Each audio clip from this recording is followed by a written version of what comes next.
সবাইকে জয় শ্রীরাম বন্ধুরা। তো নিউ ব্লগ নিয়ে চলে এলাম তোমার জন্য। গুড মর্নিং সবাইকে। তো এই দেখো আমরা ছিটে বেড়া দিচ্ছি। তো ছিটে বেড়া কিরম দেয় তোমাকে সবকিছু দেখাবো, তো তোমরা এন থেকে দেখো ভিডিওটা, ঠিক আছে? তো এই হচ্ছে আমার ছিটে বেড়া।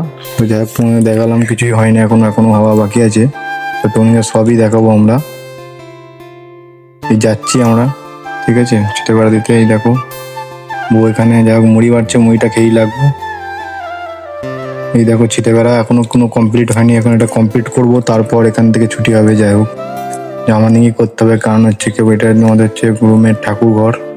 এই দেখো মানে আমাদেরই রুমে শুই, এখানে ঠাকুর ফাকুর লাগাইছি। যাই হোক তো তোমরা এখান থেকে দেখো। জয় শ্রীরাম বন্ধুরা, আর সবাই কমেন্টে জয় শ্রীরাম বলে যাবে।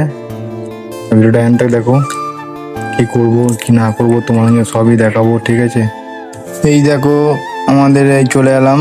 তো কতটা দেওয়া হয়েছে তোমাদের দেখাচ্ছি। দেখো কতটা দিলাম ছিটে বেড়া, একটুখানি দিয়েছি। যাই হোক এখনো দেওয়া বাকি আছে, কষ্ট মেহনত করে যা করে করছি। কারণ হচ্ছে এখানে ঝড় বৃষ্টি হতেই পারে, ঢুকতে পারে, ঘরের মধ্যে ঢুকে যেতে পারে, তার জন্যে আমরা মানে সব কিছু সেফটি করে নিচ্ছি। যাই হোক তোমরা কমেন্টে জানাবে এটা ঠিক করছি না ভুল করছি। এই দেখো কাদা, আমাদের কাদা মাখানো হয়েছে, এখানে মাটি বয়ে নিয়ে এসে। তো এই দেখো রান্না করছে আমার বউ। যাই হোক রান্না করতে করতে বউকে বললাম যে তাড়াতাড়ি করো, মাটিটা একটু বুঝিয়ে দেবে হাতে মাতে, ঠিক আছে? বউ বললো যে ও অনেকটাই করে দিয়েছি আমরা ছিটেবেড়া। যাই হোক অনেকটা করে দিলাম কষ্ট নষ্ট করে।